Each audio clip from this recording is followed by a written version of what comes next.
안녕하세요, 여러분. 오늘은 기본 도형 두 번째 시간이죠. 그래서 지난 시간에 점선, 면에 이어서 오늘은 각에 대해서 배워보도록 하겠습니다. 여러분, 각이라는 말 많이 들어봤죠? 근데 사실 각이라는 것보다는 각도라는 말에 더 익숙할 거예요.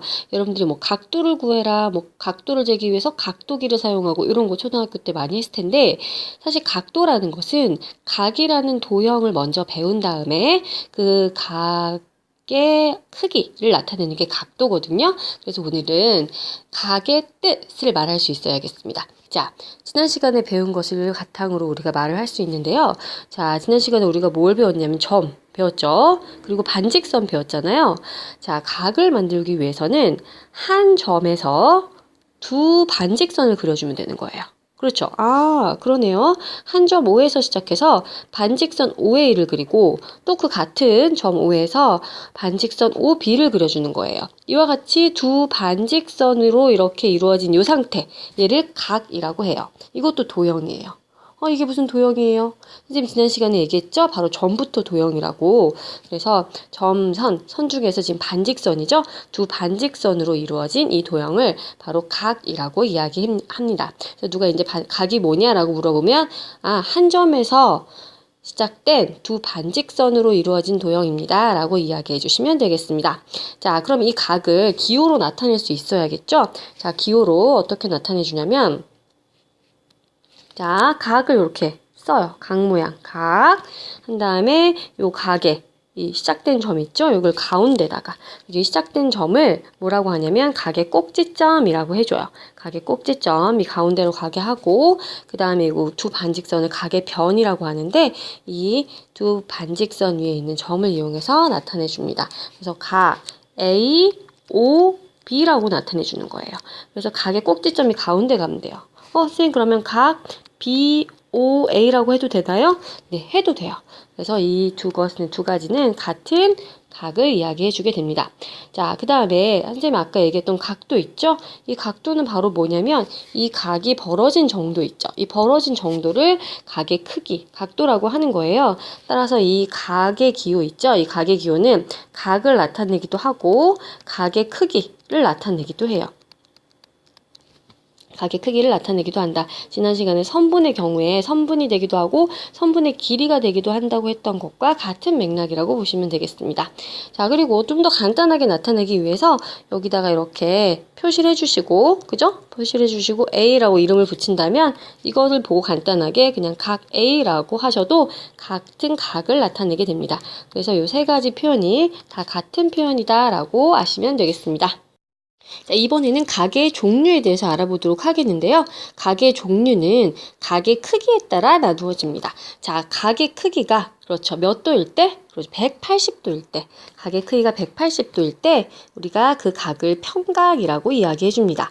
보세요. 지금 두 반직선 OA와 OB로 이루어져 있죠? 그런데 이게 일직선을 이루는 거예요. 일직선을 이루면 그때 각의 크기를 바로 평각이라고 이야기해 줍니다. 그래서 두 반직선이 일직선을 이룰 때의 각의 크기를 바로 평각, 180도라고 이야기해 줍니다. 자, 그러면 두 반직선이, 그렇죠? 그것의 반절이죠. 90도를 이룰 때 그 각의 크기를 직각이라고 이야기해줘요. 자, 그러면 이 평각과 직각 사이에 더 약간 좀 더, 그죠? 중간 정도 되는 각이 있을 수 있죠. 예를 들면 이런 식으로 반직선, 그죠? 예를 들어서 여기가 뭐 OC다라고 하면 자, 이때 요 벌어진 정도는 180도보다는 작고 90도보다는 크게 되겠죠? 이때 각은 뭐라고 하냐? 둔각이라고 해줘요. 둔각. 자, 이 둔자는 둔탁하다 할 때 그 둔자예요. 그래서 좀 둔하다는 거예요. 뭐에 비해서 둔해요? 그렇죠. 직각에 비해서 좀 더 둔하죠. 그죠? 예를 들어서 요렇게 생긴 각에 뭐 자가 있다라고 하면 요걸로 맞는 게 그죠? 찔리는 게 직각보다 덜 아프겠죠. 그죠? 둔하기 때문에. 자, 반대로 그런데 이번에 이 직각보다 더 작은 각, 그렇죠? 예를 들어서 이런 식으로 생긴 반직선 OD가 있다 라고 한다면 이때 벌어진 정도, 이 벌어진 정도는 어때요? 90도보다 작죠? 90도보다 작고 0도보다는 커요. 이렇게 생긴 상태일 때 우리는 이 각을 예각이라고 해줘요. 이 예자는 예리하다 할 때 예자예요. 더 예리하죠. 직각보다 각이 뾰족해져요. 그죠? 그래서 더 뾰족해서 예각이고 더 이렇게 둔해서 둔각이다 라고 기억해 주시면 잊지 않을 것 같습니다. 그래서 각의 종류 다시 한번 정리해 보시면 평각, 그렇죠. 그 다음에 둔각, 그 다음에 직각, 예각 이렇게 네 종류로 나눌 수 있겠습니다. 자, 이번에는 이거 정말 중요하고도 유명한 각이죠. 막곡지각에 대해서 알아보도록 하겠습니다. 막곡지각이 뭐냐면 이렇게 두 직선, 그렇죠. 두 직선이 한 점에서 만날 때 각이 몇 개가 생기나 한번 보세요. 자, 직선이니까 한 점에서 만나는 순간 이쪽도 반직선, 여기도 반직선, 여기도 반직선, 여기도 반직선이 되죠. 그렇기 때문에 두 반직선으로 이루어진 각이 생기는 거예요. 그 각이 지금 하나, 둘, 셋, 네 개가 생기죠. 그렇죠. 이렇게 생겼을 때 서로 마주보고 있는 각 길이를 우리가 바로 막곡지각이라고 이야기해줘요. 자, 그렇다면 이 각 A를 예를 들면, 그쵸. 각 A와 마주보고 있는 각은 뭘까요? 그렇죠. 각 C가 되겠죠. 그죠? 그 다음에 각 B와 마주보고 있는 각은 뭐예요? 그렇죠. 각 D가 되겠죠? 이와 같이 서로 마주보고 있는 각 A와 각 C, 각 B와 각 D를 서로의 뭐라고 한다? 막곡지각이라고 이야기해 주는 거예요. 어렵지 않죠, 그죠? 단, 여기서 여러분들이 주의해줘야 될 게 반드시 두 직선이 만났을 때 생기는 각을 막곡지각이라고 해요. 이를테면 두 직선이 아니고요. 이렇게 꺾여졌어요. 이렇게 꺾여졌어요. 자, 이 꺾인 선이 있고요. 자, 여기서도 이렇게 꺾였어요. 자, 이렇게 서로 꺾였으면 이때도 역시 이 점에서 뭐 반직선 4개가 만났다라고 볼 수 있기 때문에 각들이 생기죠. 예를 들어서 여기가 A, 여기가 B, 여기가 C, 여기가 D. 이렇게 각이 4개가 생겨요. 이때 우리가 지금 아까처럼 A와 C가 마주보고 있네? 막곡지각이네? 이렇게 말할 수 있어요? 없어요? 자, B하고 D 마주보고 있네? 막곡지각이라고 말할 수 있어요? 없어요? 그렇죠. 아니라는 거예요. 이 경우는 막곡지각이라고 하지 않습니다. 왜냐하면 아까 뭐라 그랬어요? 분명히 두 직선이 만났을 때 마주보고 있는 각을 막곡지각이라고 하기 때문에 마주보고 있다고 해서 무조건 막곡지각은 아니다. 이거 주의해 주시면 되겠습니다. 자, 이렇게 생긴 이 막곡지각은 특별한 성질을 가진다는 거예요. 자, 어떤 특별한 성질이냐? 바로 두 막곡지각의 크기가 서로 같다는 거예요. A와 C가 같다고요? 자, 설명 한번 해보겠습니다. 자, 각 A는 각 B와, 그쵸? 합쳐서 몇 도가 될까요? 그렇죠. 180도가 되죠. 왜냐하면 직선이라고 했기 때문에. 이게 직선이라고 했기 때문에 이웃하는 각인 각 B와는 합쳐서 180도가 되죠. 자, 이것을 써보면 각 A와 각 B가 더해서 180도니까 180도에서 각 B를 뺀 것이다 라고 이야기할 수 있겠죠. 자, 이번에는 각 C를 봅시다. 각 C는 그쵸? 각 B와 역시 더해서 몇 도가 될까요? 180도가 되죠. 왜냐하면 요것도 일직선이라고 했기 때문에. 그쵸? 이웃하는 각인 각 B와 각 C도 더하면 180도예요. 자, 그러면 각 C도 180도에서 각 B를 뺀 거라고 말할 수 있겠죠.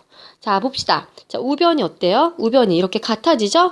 따라서 뭐와 뭐는 같아진다? 그렇죠. 각 A와 각 C는 같다라고 말할 수 있는 거예요.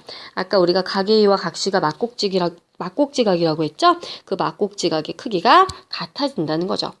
설명할 수 있겠죠? 자, 그럼 나머지 각 B와 각 D가 같아지는 거 우리 수업 시간에 한번 여러분들이 스스로 설명해 보도록 해요. 그래서 같은 이유로 막곡지각끼리 서로 크기가 같아져요. 그래서 막곡지각은 언제나 크기가 같구나 라는 거 이렇게 설명해서 우리가 이걸 도형의 성질을 설명할 때 많이 이용되는 성질이므로 굉장히 중요한 기초적인 성질이 되겠습니다. 잘 알아두세요. 자, 이번에 오늘의 마지막 내용입니다. 자, 두 직선이 만나서 그 일부분에 이제 선분을 지금 그려놓은 상태인데, 자, 두 선분, AB와 두 선분 CD가, 그죠? 만났는데, 자, 이렇게 만났을 때 이루는 각을 뭐라고 하냐면 교각이라고 해줘요. 자, 만나서 이루어진 각이다. 그쵸? 말 그대로 이해하시면 되겠습니다. 이 교각이 이와 같이 직각일 때, 그쵸? 교각이 이렇게 직각일 때 우리가 뭐라고 하냐면 두 선분은 서로 직교한다라고 얘기해줘요. 직교한다, 직교한다. 말 그대로 뭐예요? 수직으로 만난다 라는 거잖아요. 아, 쉽네요. 그죠? 그래서 두 선분이 직교한다 라고 했을 때의 의미를 아시면 되겠습니다. 자, 두 선분이 서로 직교한다. 이 말을 좀 풀어서 말하면 뭐라고요? 그렇죠. 수직으로 만난다 라고 생각하시면 되겠습니다. 수직으로 만난다 라고도 표현해도 같은 의미가 되겠습니다. 자, 그랬을 때, 자, 서로를 뭐라고 하냐면 수직으로 만나는 선을 바로 수선이라고 해요. 한 선분을 다른 선분의 수선이라고 해요. 수직인 선. 즉, 선분 AB는 선분 CD에 뭐가 되는 거예요? 수직으로 만나는 선이니까 수선이다 라고 얘기해줘요. 그죠? 수선할 때 그 수선이 아니고요. 수직인 선분이다 라는 뜻입니다. 수선. 수직인 직선의 경우도 수선이라고 이야기해줘요. 서로 반대로 CD도 AB의 수선이 되겠죠. 자, 이런 얘기 용어 아시면 되겠고요. 마지막으로 수선의 발 아시면 되겠는데, 자, 수선의 발은 무슨 얘기냐면 한 직선이 있을 때 직선 밖에 한 점이 있어요. 자, 한 점이 있을 때, 자, 이 점에서 이 직선까지 수직으로 만나도록 선을 긋는 거예요. 자, 수직으로 만나도록 선을 긋는다. 그러면 이때 만나게 되는 이 점 있죠? 이 점을 우리가 뭐라고 하냐면 수선의 발이라고 해줘요. 수직으로 떨어진 점이다. 뭔가 밑으로 바닥이 내려왔다라는 의미에서 발이라는 말을 사용하게 된 것 같아요. 그래서 이걸 수선의 발이라고 합니다. 이때 어떻게 이루는 교각은 직각이 된다는 거죠. 수선의 발. 이때 이 한 점으로부터 이 직선까지의 수선의 발까지의 길이가 바로 이 점에서 이 직선까지 가장 짧은 길이가 되겠죠? 여러 가지 선 중에 여기를 바로 점과 직선 사이의 거리라고 해줘요. 점과 직선 사이의 거리. 가장 짧은 선의 길이가 되는 거죠. 그래서 우리가 지난 시간에 두 점 사이의 거리는 두 점 사이에 있는 선 중에서 가장 짧은 선, 바로 선분의 길이라고 했는데, 이번에도 그것과 같은 맥락이죠. 한 점과 직선 사이의 거리는 이 점과 직선을 연결하는 선 중에서 가장 짧은 선이 바로 수선이 된다는 거죠. 이 수선의 발까지의 길이를 바로 점과 직선 사이의 거리로 약속해준다 라시는 거 아시면 되겠습니다. 말로 설명하자면 길지만 사실 어렵지 않아요. 그죠? 그래서 여러분들 여기까지 오늘 내용 잘 확인하시고요. 수업 시간에 만나도록 할게요.